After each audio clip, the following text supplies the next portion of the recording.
now completed our third program in collaboration with the Danish Center for Culture and Development. In this program we have worked together with students from Gate College on the topic brain drain. We've conducted workshops for students at Gate College, students that come from all over the country.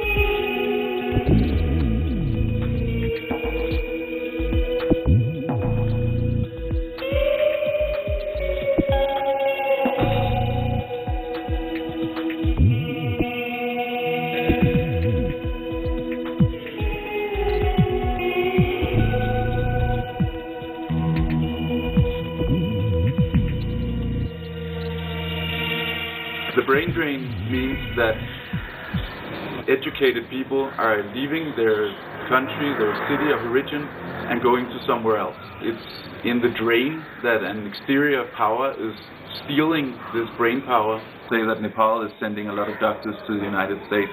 They go there for education, they get experience, but some actually choose to come back, and they come back with new experience, with new ideas, and that can be a gain for Nepal. So the question is whether they do come back. And we know from research that most people who are leaving, they are very determined to return after a few years. But we also know that it's very, very few who actually do that. You have to have very, very large investments in your infrastructure and in your research facilities to re-attract your natives that have left. So for now, it's very much up to the individual migrants to decide whether they want to pursue or continue their research in the countries they've gone to, or whether they want to come back and invest themselves and invest their education in the development of their native countries.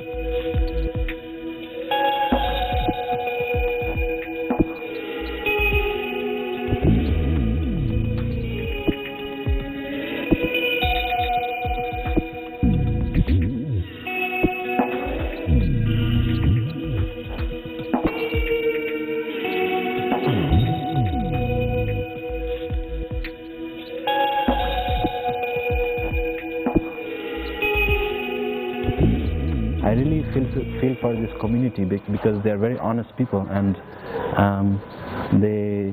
they're very communal people too. But their status, their economic status, their social status is going down every single day because they cannot compete with this changing world. They're not responding with time.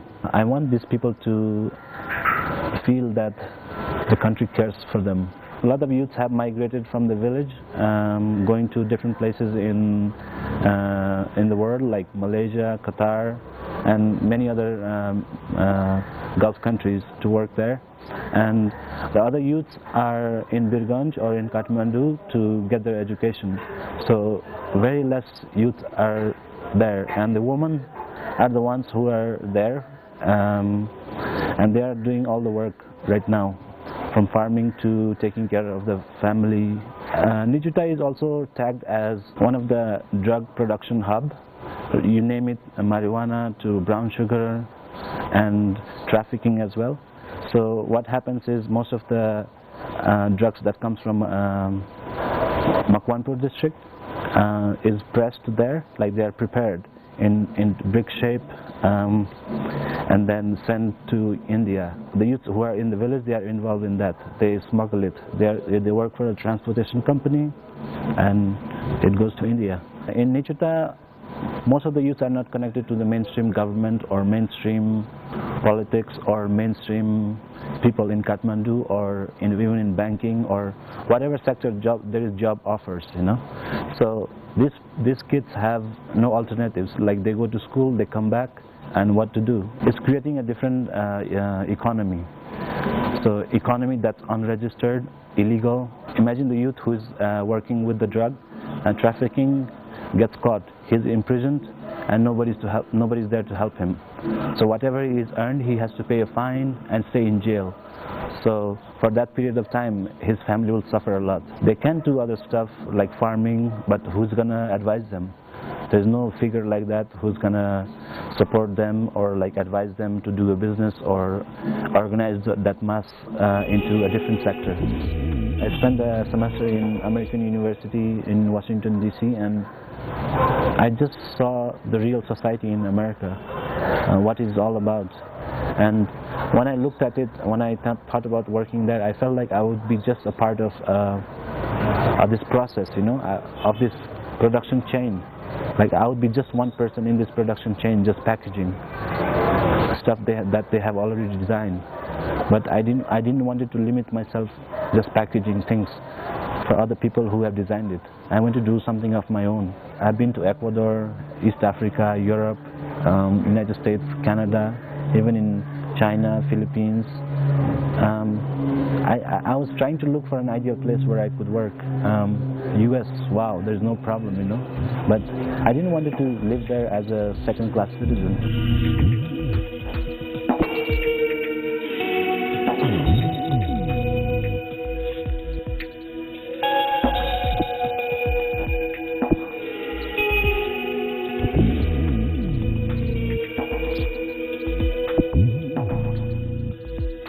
People, most of the people say they are uneducated. They live very close to the forest.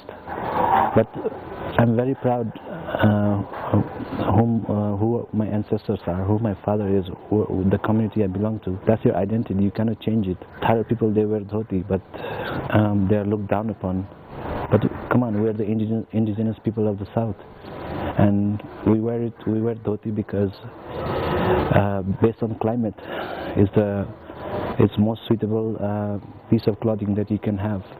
It's hot, that's why we wear it, and I'm not shy to wear that, pull that off, you know, wear that thing and walk around.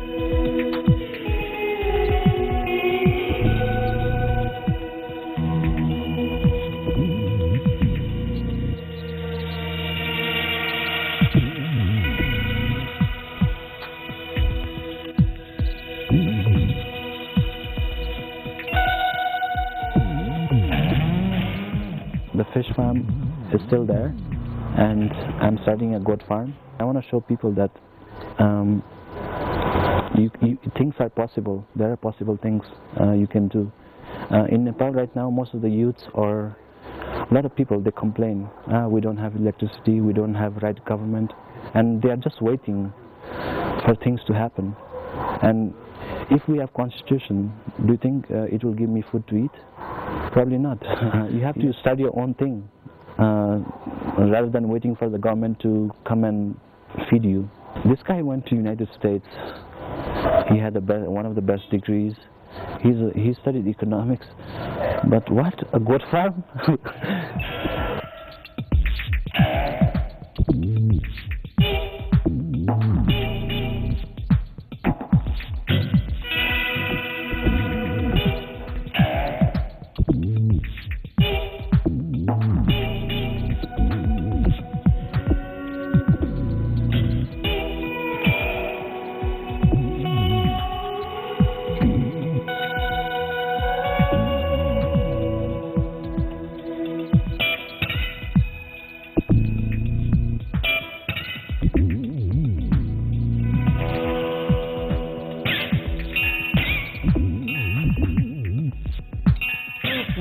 The student of hospitality background, and on our country we are not having as much international chains of 5-star hotels.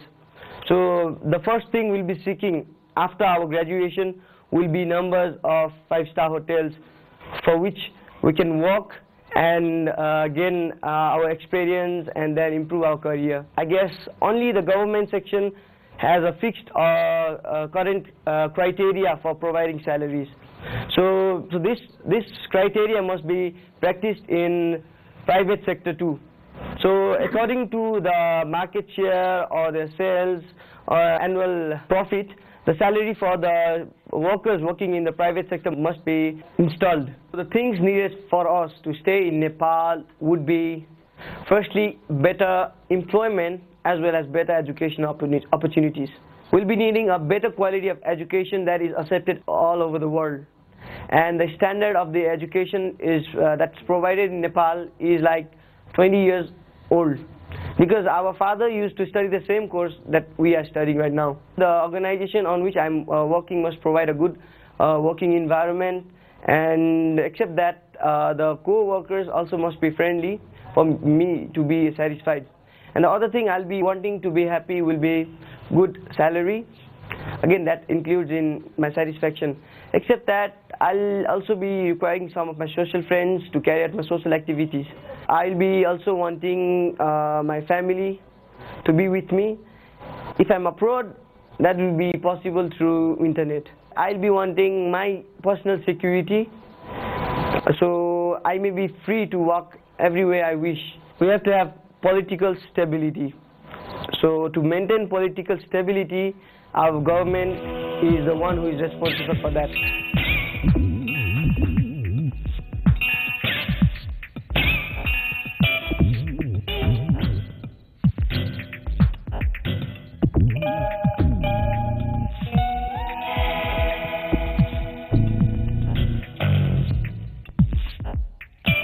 Youth want to go to abroad because of the study pattern that has been provided in the abroad is much more practical than we are provided over here.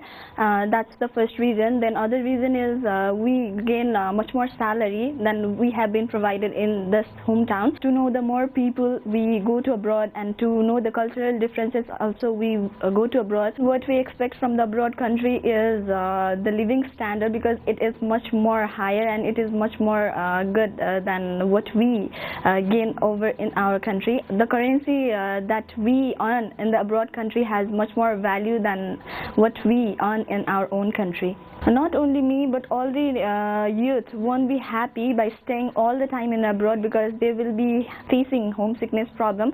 Most of my friends are also in abroad, and they are saying that they miss most of the time their family, their friends, because in abroad we can get lots of facility. That is one of the part that we can be happy, but on the other side we can't be happy by just getting the facilities and all the things. I guess not all the youth won't be happy staying over the abroad all the time just because of facilities.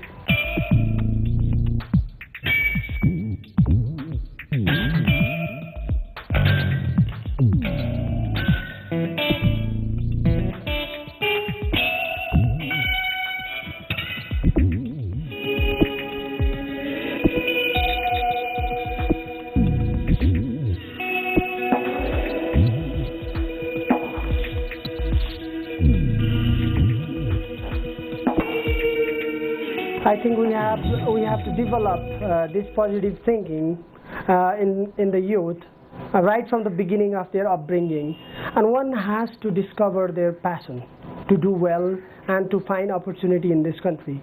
I'm not against young students going and learning from other country, but then to bring them back, this root and this willingness has to be planted here in the country. If everybody educated and skilled person don't want to stay here, who is going to change this country?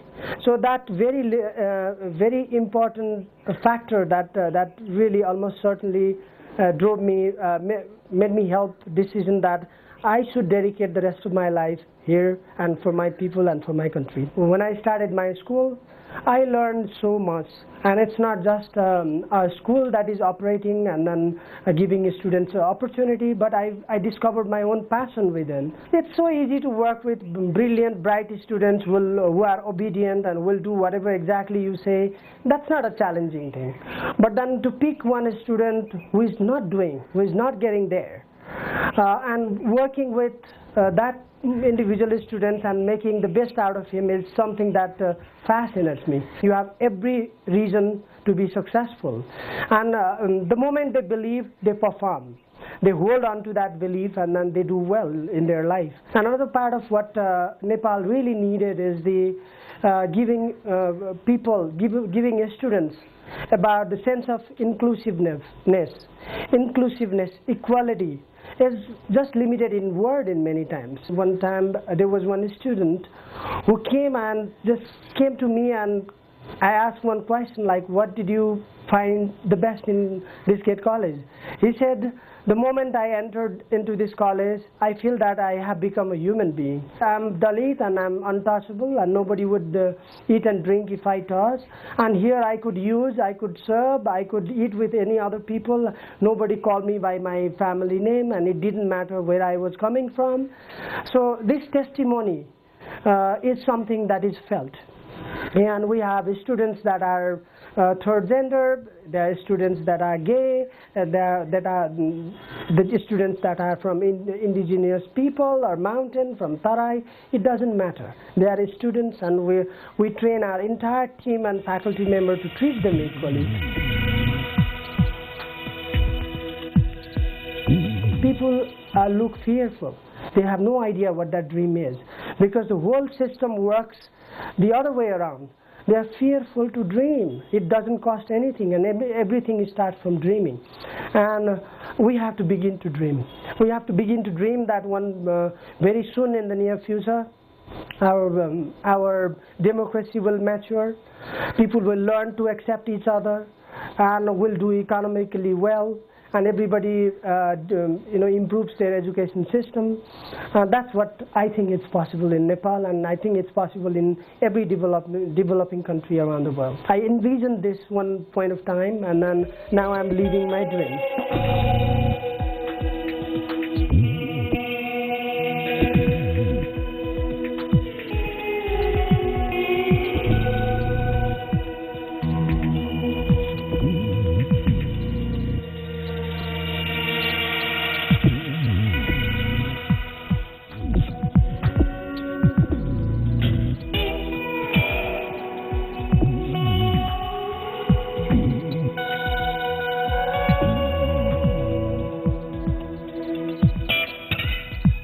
I come from a very poor family. My parents were both illiterate, and they couldn't afford to pay for my education at the university level.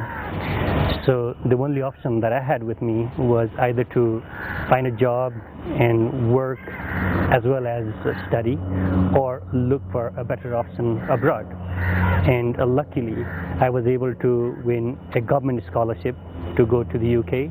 So I thought that was the best thing that could happen to me. Then I went to the UK for my further studies. I graduated from there. I was trained as a physics teacher after I graduated, and then I came back to Nepal. The other people that I knew and who were educated and aware, that group thought that I was acting weird. Even today, I do meet people who frequently ask me, "What are you doing here in Nepal? Why did you come back?" And I'm sure there were people who laughed at me. My family was very happy that I was back, because like any other Nepali family, they want to have their children with them at their old age. They didn't think about me, they didn't think about the country, they didn't think about anything. They just thought for themselves. Just if we compare the education system here in Nepal with the education system abroad, particularly in Europe, in America, then I certainly think we do lack a lot. Outside Nepal, the stress is more on understanding, really feeling and trying to see what you are studying, rather than just mugging up the stuff. With our education system, one becomes a very good worker, very obedient worker, and can do a given assigned job meticulously, but cannot become an effective leader if the situation demands them to work differently from the way they've been doing it. They cannot adjust to the new environment. So basically, they lack creativity. When it comes to teaching, my own profession, what I've noticed is our graduates out here, they know there is stuff, in the sense that when they are teaching, they can lecture you non-stop. They can regurgitate everything that they've learned without looking at a paper. They can derive every equation very effectively. But when a student asks them something different, out of a context maybe, or something creative, then they cannot answer that question. You have to change virtually everything, starting from the way we think, things that we believe in, our cultural values to some extent, and the way we work, right from the political system to the way an individual works and thinks. If you think about the laborers, they will certainly come back, and they're bringing the remittance to the country, they're supporting. But if we think about the other group, so-called the elite group, they probably will not come back. And rather than bringing remittance to the country, they are taking property as well as the human resource away from the country.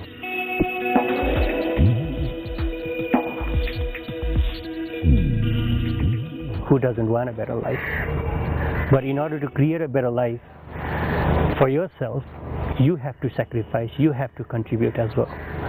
These people who are living in the country, they want others to create a better life for themselves. I think one generation has to sacrifice, and within that generation also, the educated group has to sacrifice more. Somebody has to stay behind out here. They will have to struggle and bring changes in the country. Effort has to come from the politicians, effort has to come from the civil society. Our poverty, our lack of good education system, the colleges that provide better education, all these problems have to be addressed, as well as the government has to be able to attract and retain our manpower. The rich countries, the countries to which our manpower is being attracted, should also learn not to be selfish. They should also start thinking for countries like ours, and they should discourage our youth staying over there. Somehow they should help us to get our manpower back.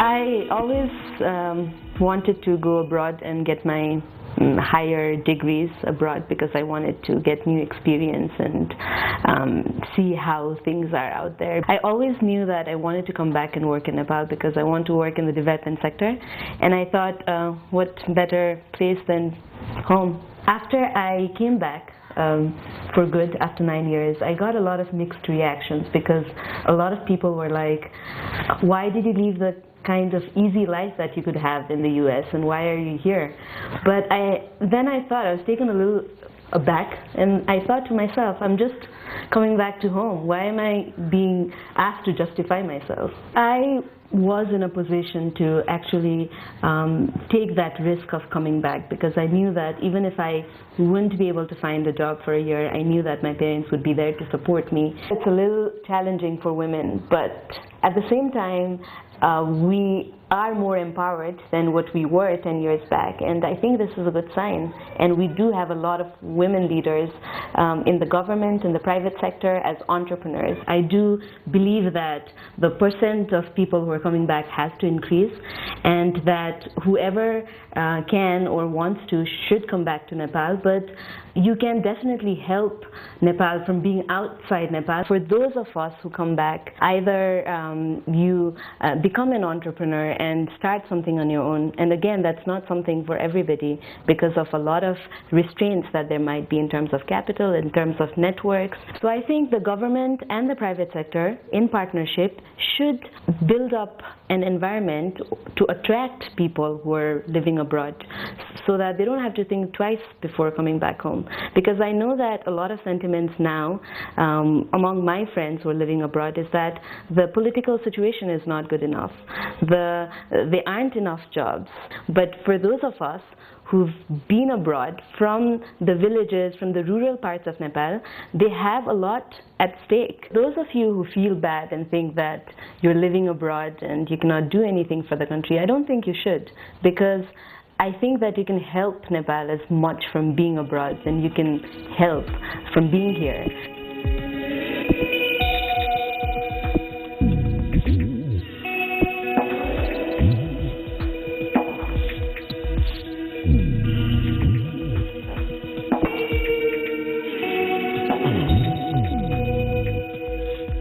This completes our third program. Be sure to watch our next program from Samangang village bordering Tibet. We'll be following daily life of the youth and the struggles of a young Lama from there. Feel free to contact us at youthtya@gmail.com.